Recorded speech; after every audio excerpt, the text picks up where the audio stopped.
Assalamualaikum warahmatullahi wabarakatuh. Salam sejahtera bagi kita semua. Kami dari kelompok 2 analisis regresi linear akan membahas mengenai analisis regresi linear sederhana dengan dosen pengampu Ibu Khairunisa MSI.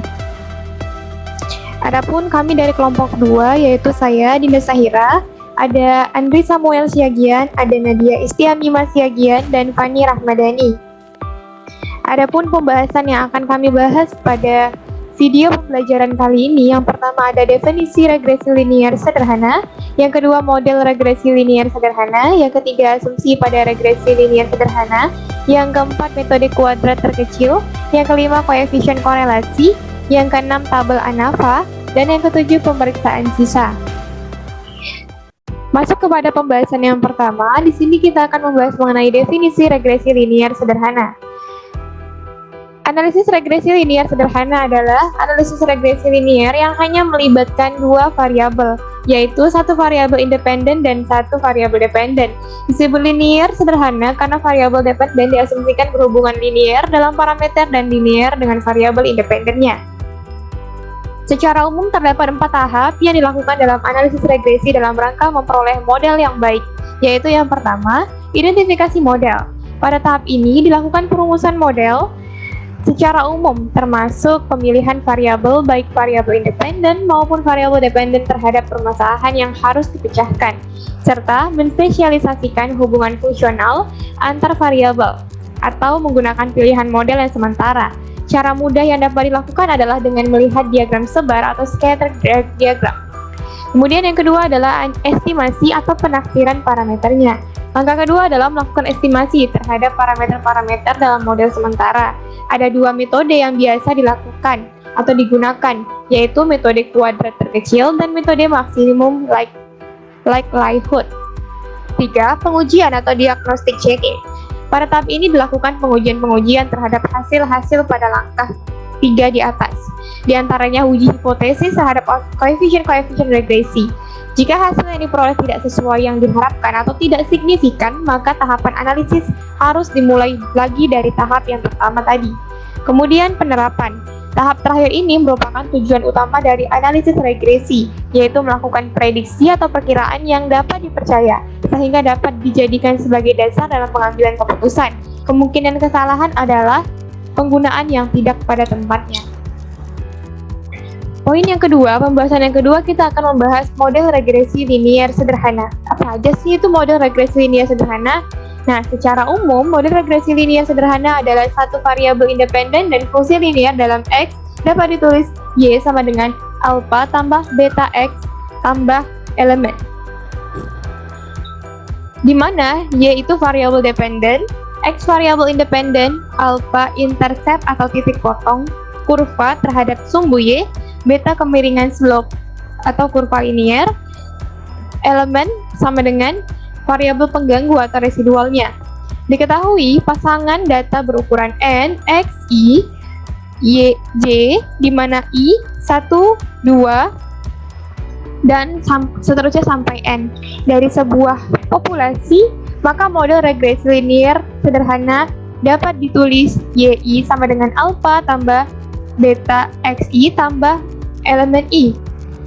Untuk memperoleh model regresi linear sederhana yang baik diperlukan 5 asumsi dasar yang dikenal dengan asumsi model regresi linear sederhana yang mempunyai peran penting dalam distribusi alpha dan beta.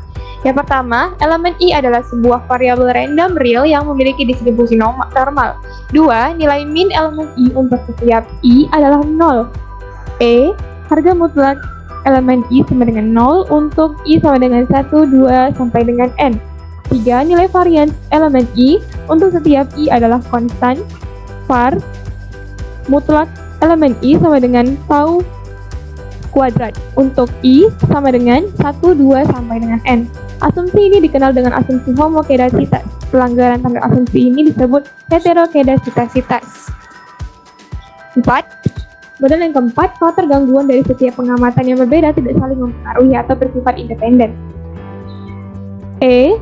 harga mutlak EI/EJ sama dengan 0 untuk I tidak sama dengan J. Asumsi ini dikenal dengan asumsi near autokorelasi.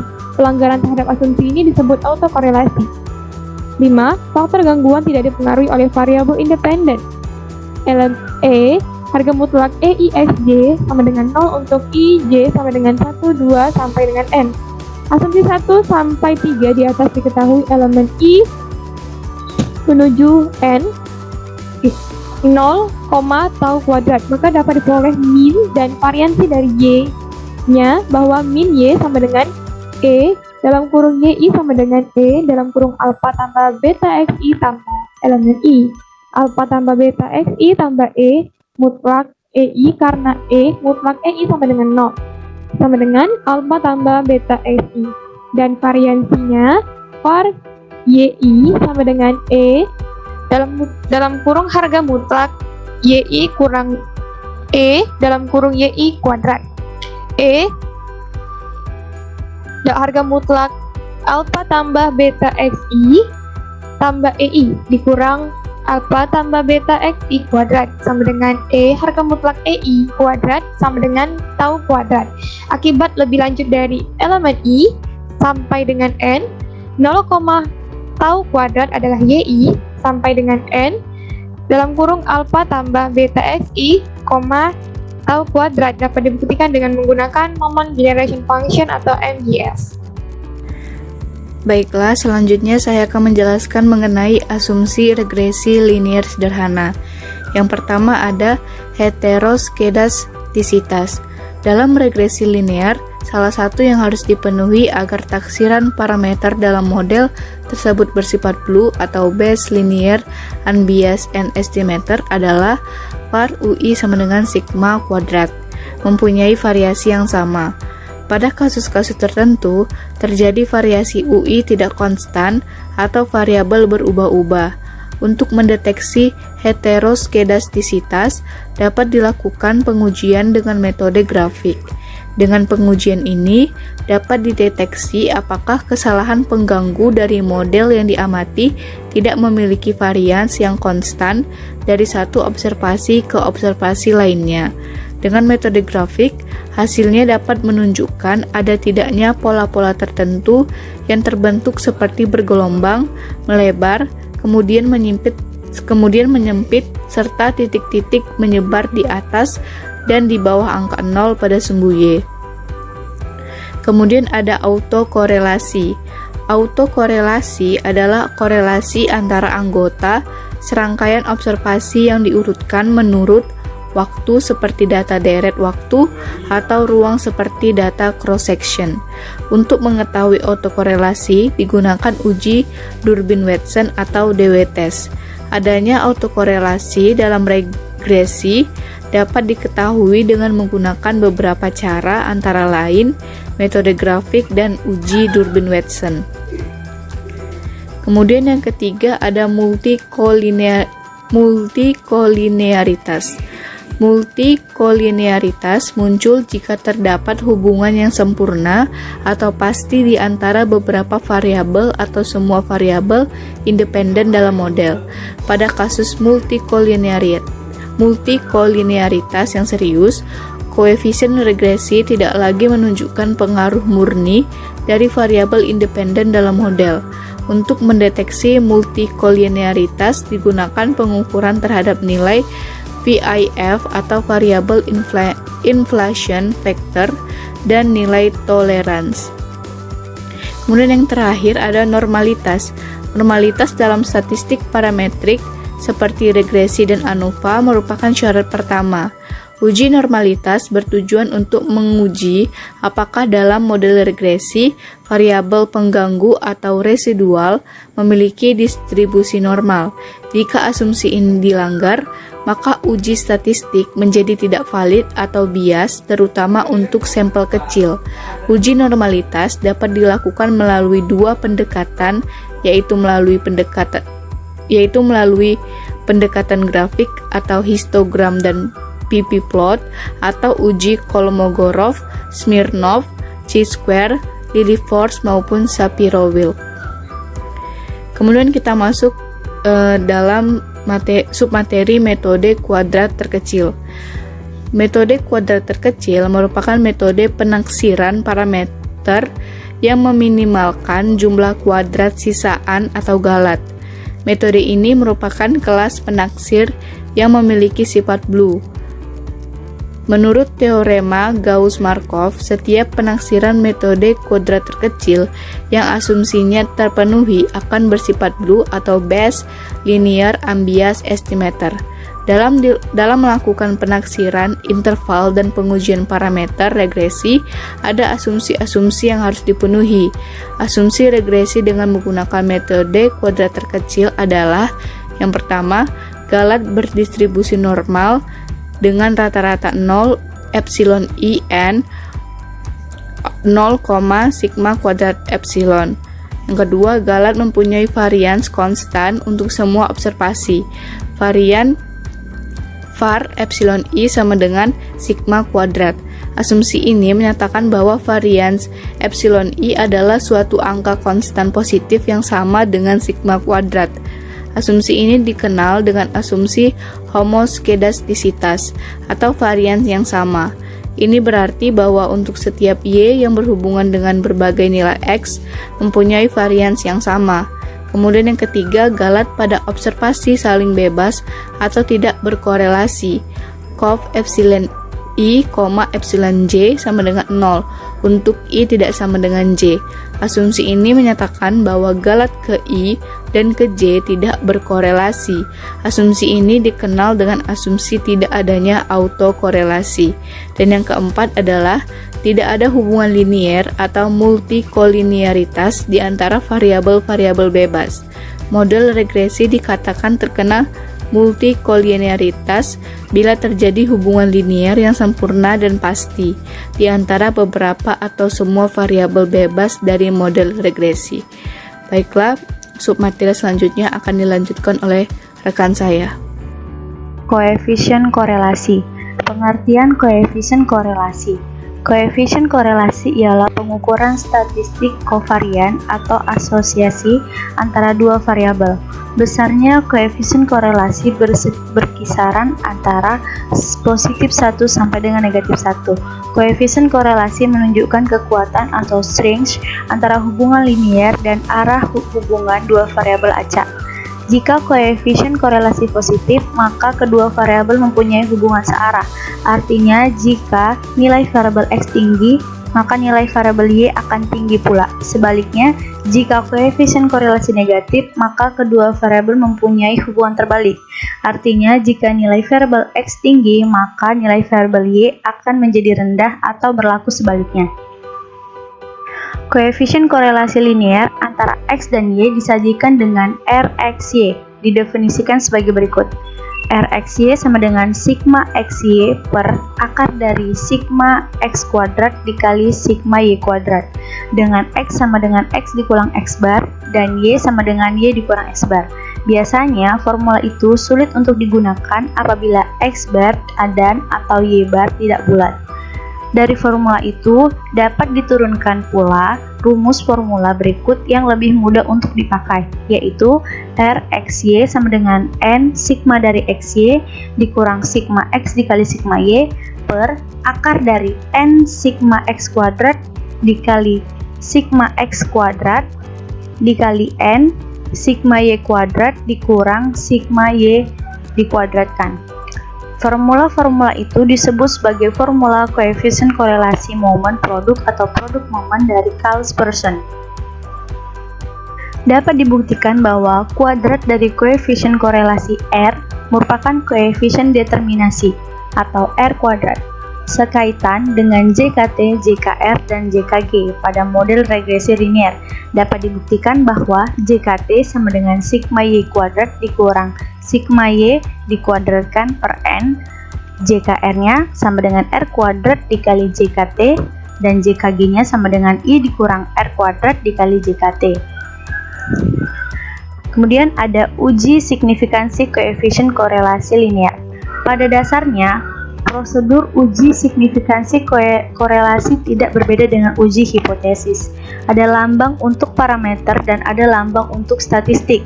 Koefisien korelasi pada populasi disajikan dengan rho atau dibaca rho, sedangkan koefisien korelasi pada sampel disajikan dengan R atau RxY.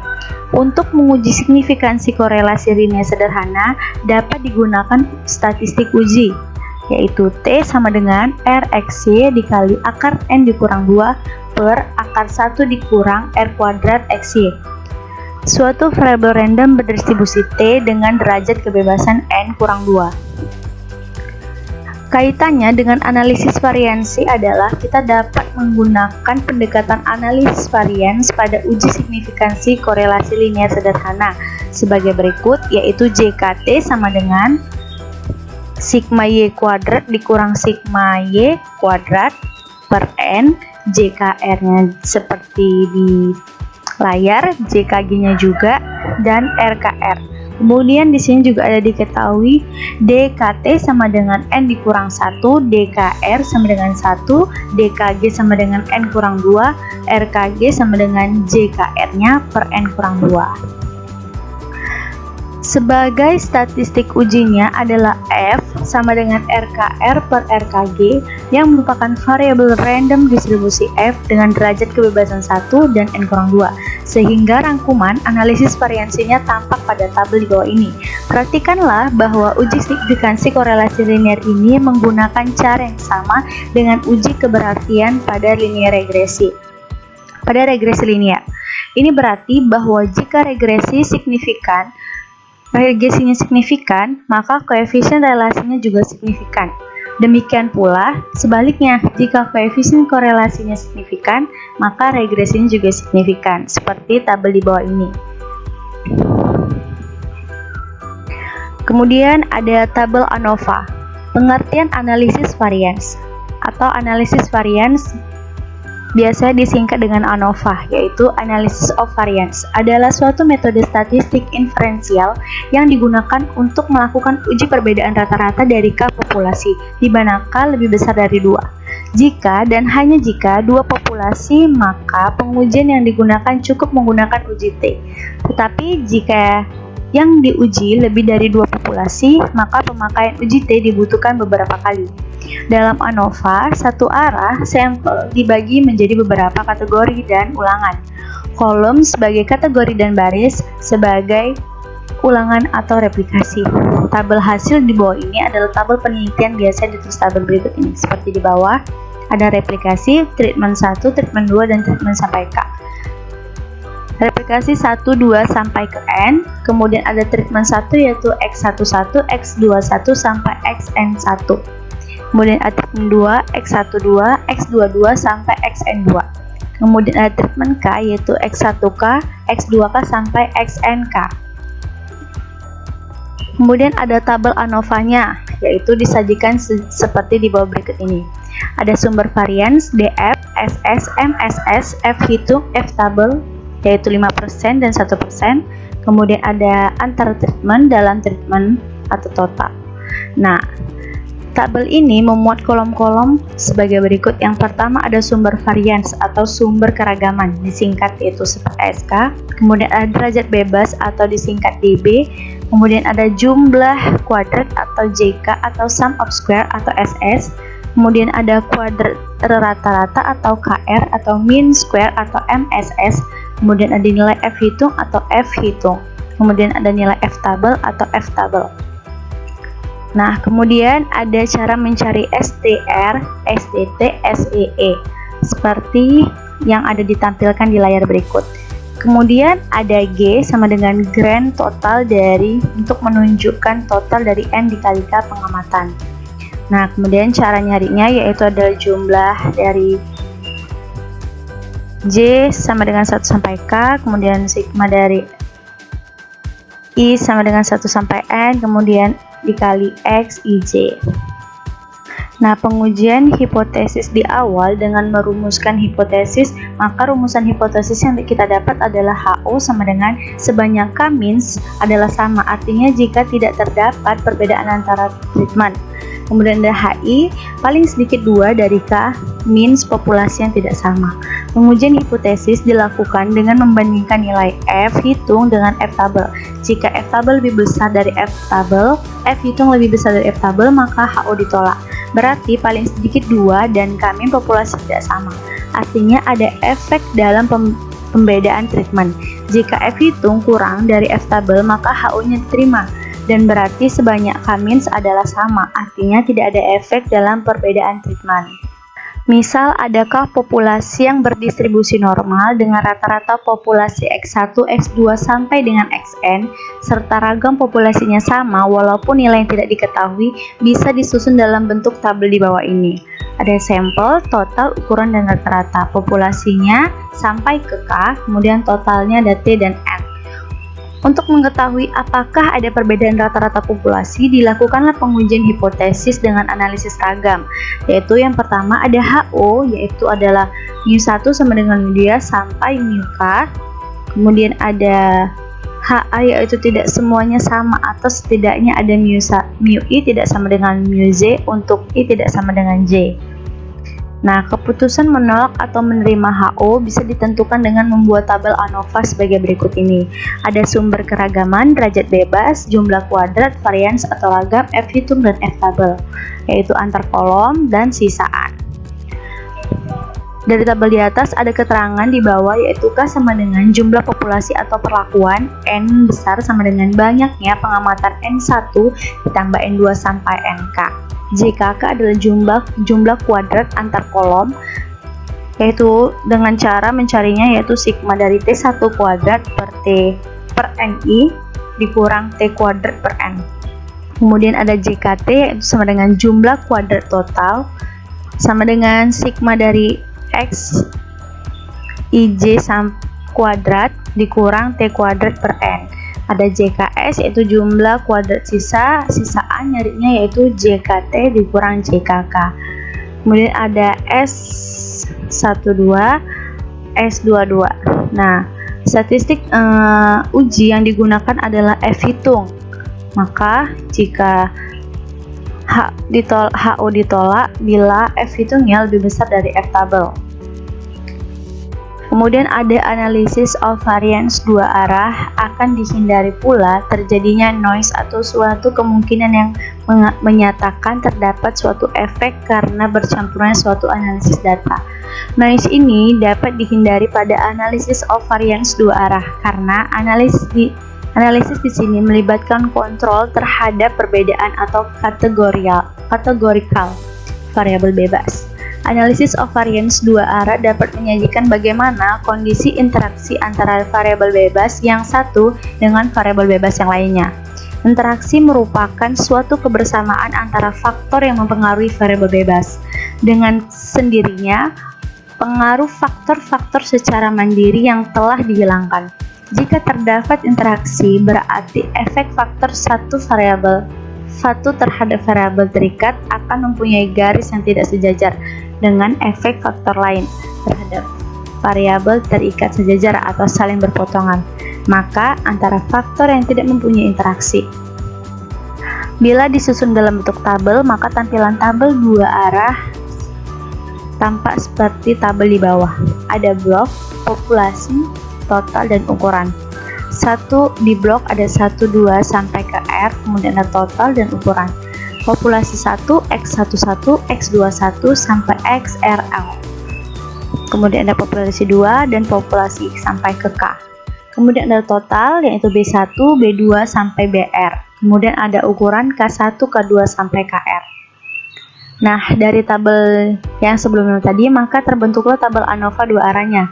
Yang pertama ada sumber keragaman, derajat bebas, jumlah kuadrat, varians ragam, F hitung, F tabel. Blok di derajat bebas itu R-1, di jumlah kuadrat itu JKB, dan varians seragamnya S1 kuadrat, sampai seterusnya. Nah, keterangannya, K sama dengan jumlah populasi atau perlakuan, N sama dengan banyaknya pengamatan, N1, N2 ditambah N2 sampai dengan NK. JKB adalah jumlah kuadrat antar baris. Kemudian ada JKK sama dengan jumlah kuadrat antar kolom. JKS adalah jumlah kuadrat sisaan. Kemudian ada JKT-nya, yaitu jumlah kuadrat total. Nah, ini sudah dijelaskan ya cara mencarinya seperti di bawah. Kemudian ada statistik ujinya digunakan adalah F hitung juga. Nah, jika HO ditolak, maka dia F hitungnya lebih besar dari F tabel. Materi berikutnya yaitu pemeriksaan sisa. Pencilan atau sisaan adalah hasil observasi atau data pengukuran dalam suatu kumpulan data yang nilainya sangat berbeda jika dibandingkan dengan sekumpulan data dari pengukuran lainnya. Pencilan merupakan satu keganjilan dan menandakan suatu titik data yang sama sekali tidak tipikal dibandingkan dengan data lainnya. Nah, oleh karenanya, suatu pencilan dapat diperiksa secara seksama. Barangkali ada alasan di balik keganjilan itu dapat diketahui. Kemudian, sisaan yang merupakan pencilan adalah yang nilai mutlaknya jauh lebih besar daripada sisaan-sisaan lainnya dan bisa jadi terletak 3 atau 4 simpangan baku atau lebih jauh lagi dari rata-rata sisaannya. Penyebab pencilan ada 3, yaitu data pengukuran tidak dicatat dan dimasukkan dalam komputer dengan benar. Kemudian, data pengukuran berasal dari populasi lainnya. Dan yang terakhir, data pengukurannya benar, tetapi mewakili peristiwa atau keadaan yang jarang terjadi. Nah, untuk melakukan pemeriksaan sisa ini dilakukan beberapa langkah.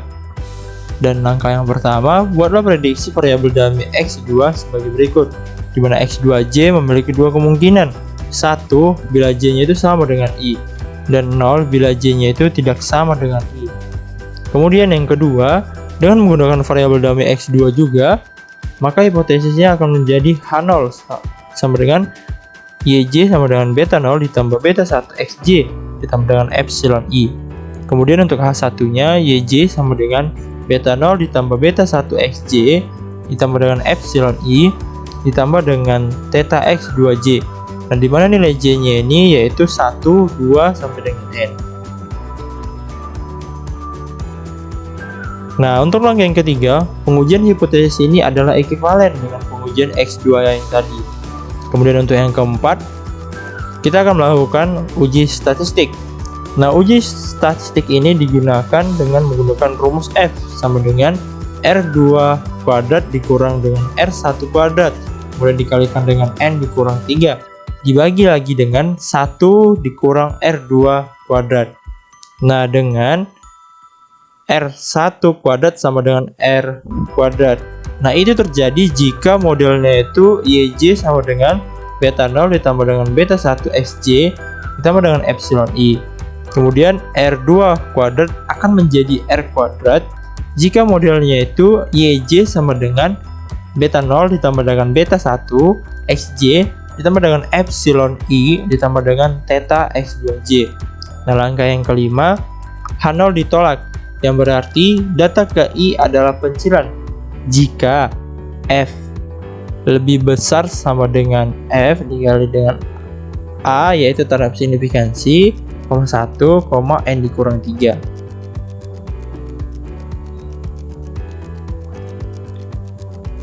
Describe sisa memberikan keterangan tentang data yang tidak mengikuti pola umum model yang digunakan, ditandai oleh sisanya yang relatif besar.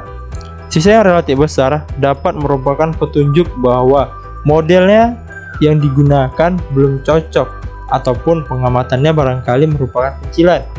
Secara umum, pencilan adalah data yang tidak dapat mengikuti pola umum model dan secara kasar dapat diambil patokan yaitu yang sisanya berjarak 3 simpangan baku atau lebih dari rata-ratanya. Tujuan pemeriksaan sisa secara implisit juga berarti apakah peubah bebas yang besar pengaruhnya sudah masuk ke dalam model dan dalam bentuk linier, kuadrat, logaritma, dan sebagainya yang sesuai. Secara lebih terperinci, tujuan pemeriksaan sisa adalah untuk melihat apakah sisa telah berpola acak. Lalu yang kedua, apakah anggapan normal tidak dilanggar. Lalu yang ketiga, apakah variansi dapat dianggap tidak berubah ataupun sama. Apakah ada data yang tidak mengikuti pola umum atau pencilan. Kemudian, apakah peubah yang masuk dalam model barangkali bukan berbentuk linier. Dan yang terakhir, Tujuan dari pemberian sisa adalah untuk melihat apakah perubahan yang berpengaruh telah masuk ke dalam model.